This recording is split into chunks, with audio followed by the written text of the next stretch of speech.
Auzubillahiminash-shaytanir-rajim. Bismillahir-rahmanir-rahim. Welcome to the online classes of English language. Today we are going to continue our discussion on the tenses. This is a lecture number 5 of the series tenses. उम्मीद है आप लोगों को मज़ा आ रहा होगा and you are enjoying the lectures and hopefully you are learning something which haven't been learned before. और अगर आपने लर्न किया है बहुत ही बेसिक से लेक्चर लगे तो इंतज़ार कीजिए हमारी इसकी एडवांस सीरीज़ का, तो इंशाल्लाह you are going to learn many things more in the future. See, so today the target or the learning objectives is set to be as a present continuous tense. What we need to do, we need to cover the all aspects of a present continuous tense. We will try to cover the present continuous tense in the one lecture or maybe in the two lecture. As you are familiar, if you are a regular viewer of our lectures, so you may be familiar and acquainted that we have covered the present indefinite tense into the 4 lecture series. Why we have done this? Because this was the basic and the fundamental of a tense and उम्मीद है मुझे कि आपने उसको बना लिया होगा. सही है, इंशाल्लाह एक वक्त आएगा कि we are conversating in English only, तो उसके लिए भी करेंगे, लेकिन आपके समझाने के लिए आपकी नेटिव लैंग्वेज में, नेटिव भाषा में बोलना बहुत ज़्यादा ज़रूरी भी है. So let's start our today's lecture. What is being there in the continuous tense. Of course we are dividing the continuous tense into the 4 classification. What are these 4 classification? One is affirmative sentences of a continuous. Second is the Yes, speak up please. Second is the interrogative of a present continuous tense. Third is the negative, and fourth one is the interrogative. So in that way we are trying to cover of a 4 aspects of a present continuous tense. Again, as usual, this lecture also includes the forms of verb. I believe that these forms of verb will getting difficult for you day by day, but difficulty में तो मज़ा है यार. अगर difficulty नहीं face करेंगे तो काम कैसे लर्न होगा. इफ़ यू आर लर्निंग, आसान तरीन जो बात ये है कि you always remember ABCD ABCD ABCD. तो ABCD के बाद तो ख़त्म हो गया, तो आसान भी हो गया और काम भी कुछ नहीं हो रहा है, काम भी कुछ कवर नहीं हो रहा है इसके अंदर. ठीक है, तो असल चीज़ ये कि मुश्किलों को ही तो चैलेंज करनी है. और क्या शेर था वो, मुश्किलें इतनी बड़ी मुझ पे कि आसान हो गई. तो बस इतनी मुश्किलें झेल लो जो तुम पे आसानी की तरफ ले जाएँ, आसानी की तरफ उसको गो थ्रू करें. So let's start our today's lecture बेटा, and in the lecture we are going to cover the continuous tense. So let's just begin our lecture. अच्छा, कुछ चीज़ें हमारे पास जो हैं वो पहले की मौजूद हैं ना, हमारे पास पहले की मौजूद हैं. क्या चीज़ें थी हमारे पास जो हमने पीछे रिकैप की थी, क्विकली देखते चलते हैं हमारे पास क्या क्या चीज़ें. ये 3 टाइप्स थी, इसको हमने कवर किया था. इसको जूम.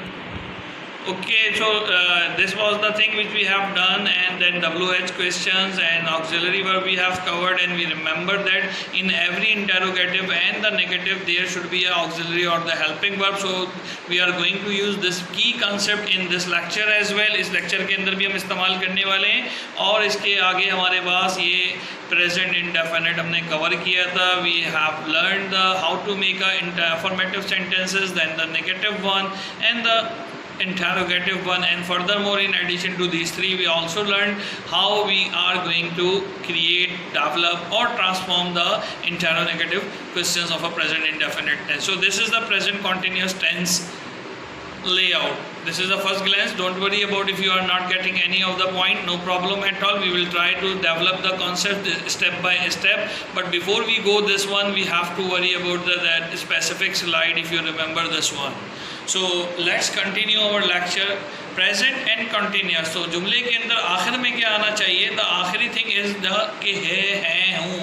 आई के साथ, मैं के साथ हूँ आ जाएगा, बाकी है प्लूरल के साथ है, और है जो है वो सिंगुलर के साथ है. लेकिन उससे पहले यहाँ इंडेफिनिट में ताती ते आता था, और यहाँ पे हमारे पास क्या आएगा भाई, जल्दी से बता दो मुझे. रहा, रही और रहे.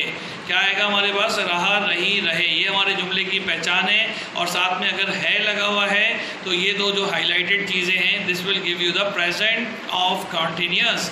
ठीक है, फॉर एग्जाम्पल वो खाना खा रहा है, रहा है. समझ में आई बात? ये तो this is the present continuous. वो गाना गा रही थी रही कंटिन्यूस, और थी पास्ट हो गया. तो इस तरह से आपने जाना है, जो शुरू से मैं हर दिन बता रहा हूँ. This is the master slide, and what you need to understand this master slide should be learn by heart. If you haven't learn this master slide yet, तो इट मीन्स कि you are not taking interest in the grammar. So how you can improve the grammar? By आपकी native language में you must understand what the tense is all about, कौन से ज़माने में बात हो रही, then you can be able to translate it into the specific English language. So let's start our that one.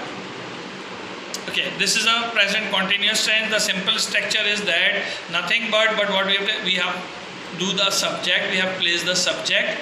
ठीक है, सब्जेक्ट हमारे पास आना चाहिए.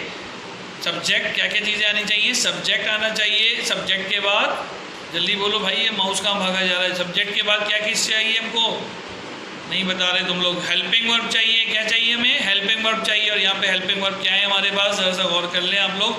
इज़, एम या आर हैं. फिर वर्ब की फर्स्ट फॉर्म है और किसके साथ है? आईएनजी के साथ है. और साथ में अदर वर्ड्स या ऑब्जेक्ट लगते हैं. मैं नॉर्मली इसको फॉलो करता हूँ कि अदर वर्ड्स. तो पहले मैं क्यों नहीं बताया? इसलिए कि वो आपका बेसिक था. हम सुनते तो ये आ रहे हैं सर पता नहीं ठीक पढ़ा रहे कि नहीं. तो ये अब आप ओ को अदर वर्ड्स, इसलिए ऑब्जेक्ट को हटा के इसको ओ का नाम दे दिया अदर वर्ड्स का, क्योंकि इसमें ऑब्जेक्ट और बाकी भी दूसरी. वो पैदल चल रहा था तो पैदल ऑन फुट, ऑन और फुट प्रीपोजिशन भी आ गया, फुट भी आ गया, नाउन भी आ गया. तो वो सब उसके अंदर अदर वर्ड्स के अंदर हम ऐड करते चले जाएंगे.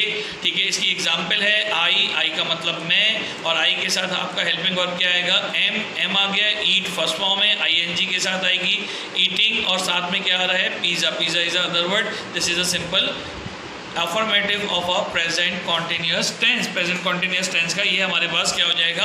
अफर्मेटिव हो जाएगा. इसको बोर्ड पे भी जरा सा करते हैं. जुमले की पहचान देख लें, जो मैं ऑलरेडी बता रहा हूँ, आपको बता चुका हूँ कि जुमले के आखिर में रहा है, रही है, रहा हूँ, रही है और आता है.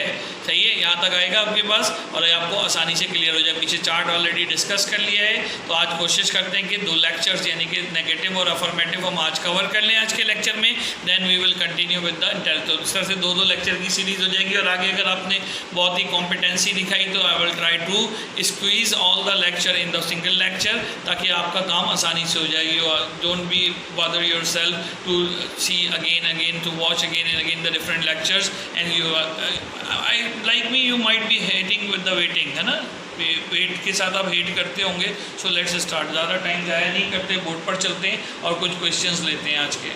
ओके, तो लर्निंग ऑब्जेक्टिव एक बार दोबारा देख लेते हैं. यहाँ पे हमारे पास लर्निंग ऑब्जेक्टिव्स क्या हैं? पहला हमारा identification of a present continuous tense, वो हमने ऑलरेडी स्लाइड्स पे देखा. उसके बाद making of a affirmative present continuous tense और then making of a negative present continuous tense. तो पहले सिंपली हम अफर्मेटिव की बात कर लेते हैं. फॉर्मूला देख लेते हैं. नॉर्मली हमारे पास क्या होता है प्रेजेंट कॉन्टिन्यूस का? ठीक है, तो प्रेजेंट रहा, रही, तो ये तो आपको पहचान तो आ गई ना. कंटिन्यूस होगा तो रहा, रही, रहे आ रहा होगा, वहां पे भी लिखा होता. और इसमें क्या आ रहा होगा? प्रेजेंट का होगा तो है, और अगर सिंगल फर्स्ट पर्सन की बात हो रही है तो हूं आ रहा होगा. ठीक है, तो फॉर्मूला क्या हो गया? Subject plus helping verb. देखो मैं बार बार हेल्पिंग वर्ब जैसे इज एम आर डायरेक्ट लिख देता, लेकिन मैं अलग अलग इसलिए लिख रहा हूँ कि आपको उस कॉन्सेप्ट को ध्यान में बिठा लेंगे. हेल्पिंग वर्ब लाजमी आएगा सर प्रेजेंट इंडेफिनिट और पास्ट इंडेफिनिट के अफर्मेटिव के अलावा सब में आ रहा होगा. ठीक है, तो यहाँ पे क्या होगा? Subject plus helping verb plus verb की फर्स्ट फॉर्म किसके साथ आएगी? आईएनजी के साथ आएगी, प्लस अदर वर्ड्स या ऑब्जेक्ट होंगे. अभी हमने इसकी डिस्कशन वीडियो के शुरू में देखी तो हमें याद रहेगी ये बात.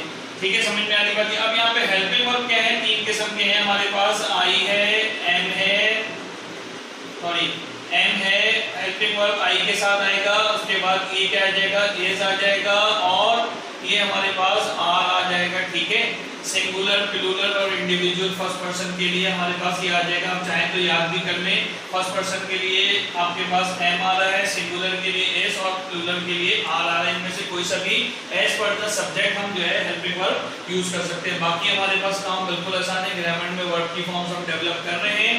तो एक एग्जाम्पल लेते हैं. यहाँ पे वो खांस रहा है. ठीक है, मैं कोशिश कर रहा हूँ कि ग्रामर के वो वर्ड्स हैं जो हमारे पास उस लिस्ट में नहीं थी, ताकि हर तरफ से लर्निंग होती जाए. वो खांस रहा है. ठीक है, ये हमारे पास एग्जांपल है. खांसने को कफिंग कहते हैं, कफ कहते हैं एक्चुअली. कफ कफ कफ. ठीक है, तो first second third form COUGH कफ. तो यहाँ पे इसकी ट्रांसलेशन क्या होगी? अफर्मेटिव हमने पहले पहचान देखी, रहा और है. रहा बता रहा है कॉन्टिन्यूस का सेंटेंस है, और ये बता रहा है प्रेजेंट का है, तो प्रेजेंट कॉन्टिन्यूस हो गया. 2 बातें थी. और खांसने को हमने देख लिया यहाँ पे, तो खांस रहा है तो वर्ब हमारा खांसना हो गया यहाँ पे. तो सबसे पहले क्या था? सब्जेक्ट रहा, सिंगुलर लग रहा है, अलिफ है. रहे होता तो बहुत सारे लोग थे शायद कोर्स में गाने में खांस रहे होते, लेकिन यहाँ पे अलिफ है, सिंगुलर है, तो इसको हमने क्या लिया? ही. अब ही सिंगुलर है तो इसके बाद हेल्पिंग वर्ब आएगा. यहाँ पे एम आएगा, एस आएगा कि आर आएगा. ही थर्ड पर्सन है और सिंगुलर है तो लिहाजा क्या आ जाएगा? इज आ जाएगा, एन तो आई के साथ आता है, आर प्लूरल के साथ आता है। ही इज, और खांसने को क्या बताया अभी मैंने, कफिंग, कफ और साथ में आई एन जी लगा दी, इस कफिंग। आगे कुछ नहीं पता कि क्या दे रहा है, तो जुमले का सेंटेंस हमारा पूरा मुकम्मल हो गया। इजी हो गया ये बात, ही इज कफिंग, यहाँ तक हमने बात कर ली। अच्छा वो खांस रहा है, और कोई जुमला अगर हम ले लें तो वो भी हमारे पास आ जाएगा कि लेट सपोज हम वर्जिश कर रहे हैं, हम वर्जिश कर रहे हैं। और अच्छा थोड़ा सा अगर हम जिम में वर्जिश कर रहे हैं, ठीक है, जिम में, जब मैं नहीं बोलिएगा इसमें जिम पर लिख लीजिएगा, ठीक है, एक्सरसाइज गाह उर्दू में इसको बोलते हैं, ठीक है। तो क्या बात हो गई, हम वर्जिश कर रहे हैं, तो वर्जिश करने को क्या कहते हैं, वी आर एक्सरसाइजिंग। एक तो ये जुमला होगा, मैं आपको उसमें कुछ और चीजें भी बता रहा हूँ, बहुत काम की बात बताने वाला हूँ, पहले देख लीजिएगा। वी के लिए क्या इस्तेमाल होगा, हम एक तो रहे और हैं, तो कॉन्टिन्यूअस प्रेजेंट का हो गया, ठीक है। उसके बाद सब्जेक्ट क्या है, हम को क्या कहते हैं, वी, और उसके बाद वी है प्लूरल है, तो आर आ जाएगा यहाँ पे, वी आर, और एक्सरसाइजिंग, ठीक है। एक तो ये जुमला हो सकता है इसका, एक्सरसाइजिंग, ठीक है। क्या बन जाएगा ये हमारे पास, वी आर एक्सरसाइजिंग हो गया, ठीक है। ये आपने लिख लिया एक्सरसाइज, और I N G, we are exercising, ये भी हो गया। लेकिन इसको अल्टरनेटिवली देखिए, इम्तिहान देने को, मैं इम्तिहान दे रहा हूँ तो नॉर्मली देने को क्या कहते हैं, हम गिव कहते हैं, लेकिन वहाँ पे हम टेक एग्जाम कहते हैं। ये जुमला या वोकैबुलरी याद कर लें, आप कह रहे हैं इम्तिहान देना, इम्तिहान देने को क्या कहेंगे, टेक एग्जाम।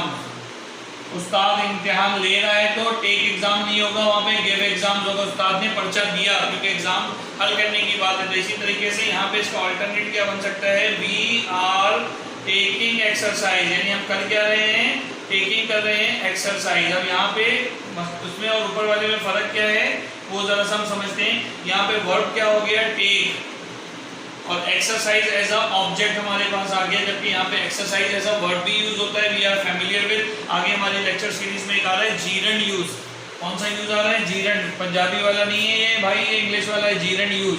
तो ये जीरन यूज में मैं आपको बताऊंगा कि नाउन और वर्ब कैसे आपस में एक दूसरे की जगह पे इस्तेमाल हो सकते हैं, by adding the ING in the list of a noun, sorry verb. तो ये हम आगे चल के देखेंगे, इसको गो थ्रू करेंगे। लेकिन फिलहाल ये दो ट्रांसलेशन समझ में आई आपको। अब इसी तरीके से सैंपल ट्रांसलेशंस लिखी हुई इनको ट्रांसलेट करने की कोशिश करते हैं। पहला क्या है, वो गेंद फेंक रहा है, वो गेंद फेंक रहा है, वो और रहा और रहे को देख ले, रहा और ये, तो सिंगुलर और प्रेजेंट कॉन्टिन्यूअस का सेंटेंस है। कौन सा सेंटेंस है ये, सिंगुलर और प्रेजेंट कॉन्टिन्यूअस का। तो वो यानी कि ही, और ही के साथ क्या आएगा, सिंगुलर है तो इज आ जाएगा, he is throwing, THROWING, throwing, he is throwing the ball, ठीक है। अभी इस डिबेट में नहीं जाना है कि यहाँ पे द आएगा कि आ आएगा, वो आर्टिकल जब क्लियर होंगे तो वहाँ पे हमें समझ में आ जाएगा इस throwing the ball, वो गेंद फेंक रहा है, ठीक है। तो आगे क्या हो जाएगा, दूध उबल रहा है, थोड़ा सा मुश्किल है क्योंकि दूध उबलने को बॉयल ओवर कहते हैं, बॉयल ओवर, ठीक है। तो दूध उबल रहा है, दूध को क्या कहते हो, मिल्क, सिंगुलर में लेंगे इसको, मिल्क इज बॉइलिंग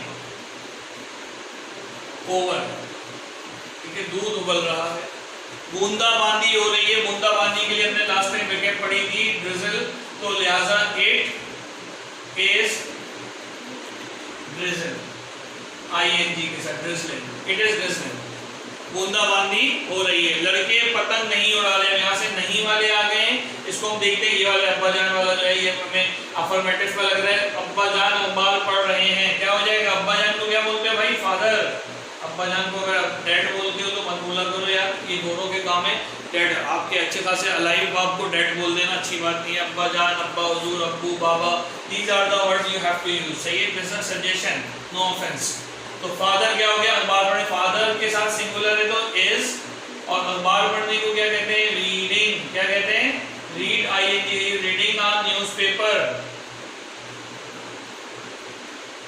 ठीक है। अब यहाँ पे भी आ और दा की डिबेट में नहीं जाना है, कोई खास अखबार वो हम पढ़ेंगे यार, अभी इधर कंफ्यूज नहीं करते। अभी जो समझने की बात हो रही है वो इस टेंस को समझने हैं कि यहाँ पे ये क्या क्या चीजें आ रही। वो सर्दी से कांप रहा है, चलो भाई कपवा दो उसको, वो सर्दी से कांप रहा है, ही सिंगुलर है ना, रहा और है को देखा, सबसे पहले जो देखने को कह रहा हूँ वही देख रहा है, ही इज, कांपने को क्या कहते हैं, shivering, he is shiver, shivering ING के साथ, तो he is shivering from cold, सर्दी से कांप रहा है वो, तो क्या हो गया, फ्रॉम विंटर भी लोग कह देते हैं, जो दिल चाहे कहिए भाई आपका, लेकिन जो करेक्शन है वो ये शिवरिंग फ्रॉम कोल्ड, वो सर्दी से कांप रहा है, क्योंकि ये बुखार वाली सर्दी हिले जो गर्मी में भी लग जाती है, सही है, तो इसको हम कोल्ड ही यूज करेंगे, वरना आपकी मर्जी, जो दिल चाहे लिख दीजिए आगे के, हमें उसका मसला नहीं है, हमारा मसला है दरअसल correct form of verb use करना है, इज और शिवरिंग के साथ आईएनजी लगाए, शिवर के साथ के नहीं लगाए, दीज आर द थिंग्स। उम्मीद है कि आपको समझ में आया होगा। इस तरह के और कोई जुमले अगर एक आध आपके जहन में आ रहे हैं तो पूछ सकते हैं साथ साथ, और एज यूजुअल डिस्क्रिप्शन में देखेंगे तो आपको फाइल दी भी होगी, और फाइल के आपने डिस्क्रिप्शन में फाइल का लिंक दिया हुआ है, आपने अपना होमवर्क करके उसमें जमा कराना है, और कोई सवाल है तो उसमें फीडबैक का एक सेक्शन है, तो फीडबैक सेक्शन में आप लिख सकते हैं, बता सकते हैं, ठीक है। अच्छा, वो अंडे उबाल रही है, क्या बनेगा इसका, चलो ऐसे ही कुछ कर लेते हैं, उबाल रही है। आप लोग भी सोच रहे होंगे लड़की की तो बात ही नहीं की जाती है, लड़के सर बड़े बायस्ड हैं, फीमेल ओरिएंटेड नहीं है यहाँ पे, तो I am not a gender discriminated guy, लेकिन ये कि तफाके के जुमले ऐसे सारे बन रहे होते हैं। तो वो अंडे उबाल रही है, क्या बनेगा, रही आ रहा है और है नजर आ रहा है, तो सिंगुलर और प्रेजेंट कॉन्टिन्यूअस का सेंटेंस है ये हमारे पास। तो शी इज, और अंडे उबालने का कहते हैं boiling, she is boiling the egg, और अंडे है तो एग्स हो जाए, she is boiling the eggs. सही होगी बात ये। इसी तरीके से और कोई जुमला हो गया, और कोई बोलो, किताब, ये किताब हाथों हाथ बिक रही है, क्या जुमला है, ये किताब हाथों हाथ बिक रही है। चलो ये लिख भी लेते हैं, थोड़ा सा अच्छा लग रहा है ये जुमला, इधर ऐड कर लेते हैं अपने, हो गया ये किताब हाथों हाथ बिक रही है,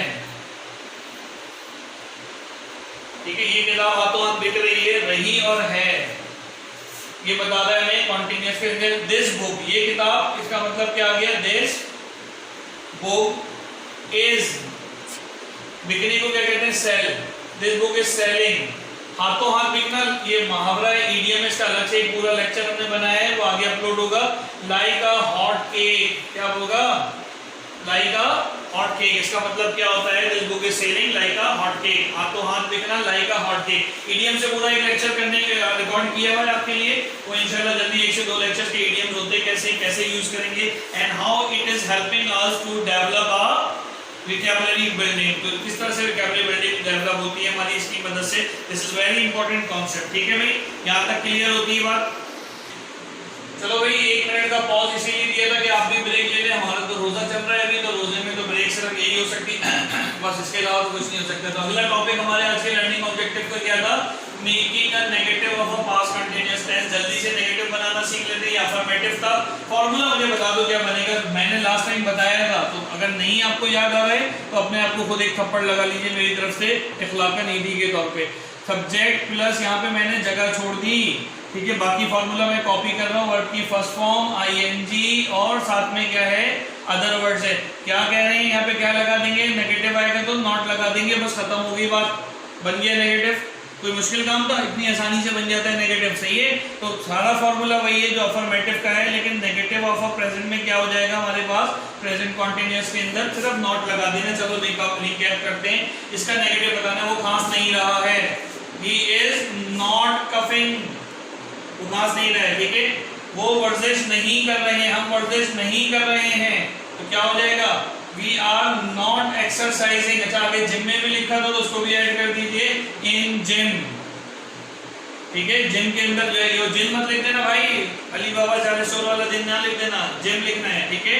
वी आर टेकिंग एक्सरसाइज, हम एक्सरसाइज करें, we are not taking exercise. याद रखो, निगेट करने के लिए हमेशा वी यूज, अगर दो हेल्प, मैं रूल बता रहा हूँ बड़ा इंपॉर्टेंट है, 2 हेल्पिंग वर्ब हैं, helping verb 1 plus helping verb 2 plus verb की form whatever first second third, तो हमेशा 2 हेल्पिंग वर्ब के दरमियान नॉट लगेगा, याद रहेगी ये बात। और दूसरा ये कि अगर एक हेल्पिंग वर्ब और दूसरा वर्ब है तो नॉट हमेशा उनके दरमियान लगेगा। कितना इजी कर दिया, अगर एक हेल्पिंग वर्ब और नॉट है तो, सॉरी, एक हेल्पिंग वर्ब और एक वर्ब है तो बीच में नॉट लगेगा, 2 हेल्पिंग वर्ब एक वर्ब है तो यहाँ कंफ्यूज नहीं होना कि कहाँ लगाना है, हमेशा 2 हेल्पिंग वर्ब के दरमियान लगाना है। आई हैव नॉट बीन, है ना, आसानी से हो जाएगा, एक हम आगे आएंगे एग्जांपल्स तो बताएंगे, लेकिन यहाँ पे इस रूल को हजम कर लो, डाइजेस्ट कर लो, तो इजी हो गया इन दोनों का। इन सबके भी नेगेटिव बना डालते हैं, लगे यार वो गेंद नहीं फेंक रहा था, क्या करेंगे भाई, हम क्या करें, गेंद नहीं फेंक रहा, हमें तो नेगेटिव बना रहे, तो यहाँ लगा दो नॉट, यहाँ नहीं लगेगा, कहाँ, यहाँ लगा दो, नहीं, हेल्पिंग वर्ब ढूंढो, हेल्पिंग वर्ब ये रहा,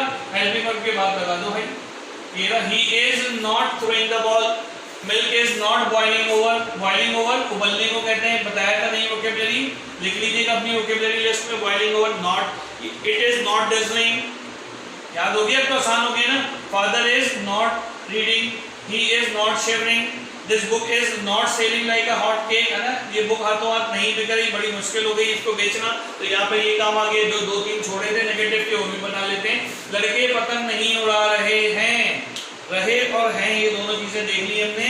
जैसे ही हमने ये दोनों चीजें देखी हमें हमारे दिमाग में क्लिक हो जाना चाहिए एकदम से कि भैया this is from the present continuous, और चूंकि नहीं आ रहा है तो नेगेटिव का बनेगा, फौरन से ले आइए। लड़के, लड़के को क्या कहोगे भाई, बहुत सारे लड़के हैं, बॉयज, और बॉयज आ गए तो हेल्पिंग वर्ब क्या आएगा, आर, और नहीं है तो हेल्पिंग वर्ब के बाद ही आता है नॉट। बॉयज आर नॉट, पतंग उड़ाने को क्या कहते हैं, flying the kite, not flying the kite, single kite है तो काइट हो गया, अगर पतंगे नहीं उड़ा रहे तो एस लगा देते हैं हम यहाँ पर, तो ये boys are not flying the kite. और कौन सा रह गया है, वो सर्दी से कांपना, ये तो हो गया। हम सब्जियां नहीं खरीद रहे भाई, तो गोश्त खरीद रहे हैं हम, अगर सब्जियां नहीं खरीद रहे, लेकिन बहरहाल इसकी इंग्लिश बनाकर क्या बनाएगा इसका भाई, हम सब्जियां नहीं खरीदे, हम का मतलब वी, और वी प्लूरल है तो क्या आ जाएगा, आर, और नहीं आ रहा है तो उसके बाद हेल्पिंग वर्ब के बाद आएगा। रूल याद है आपको बिल्कुल अच्छे से, नहीं याद है तो दो तीन बार सुनोगे तो रूल याद हो जाएगा। वी आर नॉट, क्या हो गया, खरीद रहे हैं, वी आर नॉट बाइंग, खरीदने को क्या कहते हैं, we are not buying, ING क्यों लगेगा, क्योंकि ये रहे हैं वाला है। We are not buying the vegetables, we are not buying the vegetables. सही होगी बात, ये बन गए आसानी से जुमले। ये आपका काम था, हमने आज कोशिश की है कि इस एक टेंस के अंदर दो दो टेंस हम कवर कर लें या दो दो पोर्शंस कवर कर लें। We have covered the making affirmative of a present continuous tense as well as the negative of a present continuous tense. Now it is a turn, जो सबसे मुश्किल, सबसे बुरी लगता है आपको बात, वो बात अब होने वाली है। क्या होने वाला है, होमवर्क आने वाला है। चलो होमवर्क देखते हैं। ओके भाई, होमवर्क का टाइम है। ये आपके सामने एक बार फिर फार्मूला, अब ये फार्मूले पढ़ने में आ रहे होंगे आपके सामने बहुत आसानी से। अब इसके होमवर्क देख लेते हैं, बहुत वो भी आसानी से देखिएगा, मुश्किल से ना देखिएगा भाई, क्योंकि मुश्किल काम जो है वो नुकसान का होता है। ठीक है, ये प्रेजेंट इंडेफिनिट के आपके पास आगे सेंटेंसेस, मैं ख़त लिख रहा हूँ, बिल्कुल जूम कर दिया है मैंने स्लाइड को, तो आप आराम से देख सकते हैं। मैं ख़त लिख रहा हूँ, वर्जिश कर रहे हैं, वो झूठ बोल रहे हैं। अच्छा, कभी कभी टाइपिंग मिस्टेक वगैरह कोई होती है तो बोल जो रहा हूँ वो भी सुनते जाया कीजिएगा। अब्बा जान अखबार पढ़ रहे हैं, वो अंग्रेज़ी पढ़ रहा है, वो सूरज मशरक़ से तुलू हो रहा है, वो बाज़ार जा रहे हैं। बिल्कुल ईजी रखिए, क्योंकि this is your first time you are doing this. तुम अपना वक्त ज़ाया कर रहे हो, बच्चे मुस्करा रहे हैं, हम ईद मना रहे हैं। चले जी, ईद मुबारक, रमज़ान के बाद ईद ही मनानी है हमने। ये था हमारे पास अफर्मेटिव के। अब अफर्मेटिव के बाद हम चलते हैं, किस में चलें, अफर्मेटिव के बाद किस में चलना है भाई, अफर्मेटिव के बाद आगे चलो ना। अफर्मेटिव के बाद चलेंगे हम कॉन्टीन्यूअस के नेगेटिव के अंदर। तो ये भी आपके सामने आ गया कॉन्टीन्यूअस का नेगेटिव। ये देखिए, मैं ख़त नहीं लिखा, उन्हीं को हमने नहीं लगा के ऐड कर दिया। आप चाहें तो मज़ीद कितने भी जुमले हो सकते हैं, और कुछ दिनों में हम कोशिश कर रहे हैं कि आपके लिए इंटरेक्टिव एक्सरसाइजेस भी बना कर अपलोड करें, तो उसके साथ भी होगा। पहले ही एक बार लेक्चर सीरीज़ रिकॉर्ड हो जाए। लेकिन वो झूठ नहीं बोल रहा है, असलम अखबार नहीं पढ़ रहा है, वो अंग्रेज़ी नहीं पढ़ रहा है, सूरज मशरक़ से तुलू नहीं हो रहा है, तुम अपना वक्त ज़ाया नहीं कर रहे हो, बच्चे मुस्कुरा नहीं रहे, और हम ईद नहीं मना रहे क्योंकि आज रोज़ा है, ईद बाद में मनाएंगे। सही होगी बात।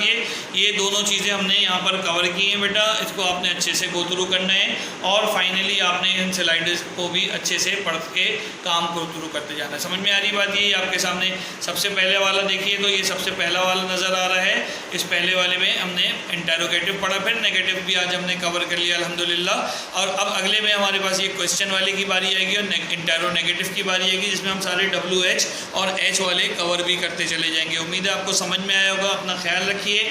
इंशाल्लाह we are going to see you in the next lecture. आप इसी तरह से मुस्कुराते रहें और पढ़ते रहें। पढ़ोगे तो मुस्कुराओगे, दूसरों को अपने ऊपर मुस्कुराने का मौका ना दो। ये आखिरी बात थी आज के लेक्चर की। अल्लाह हाफ़िज़।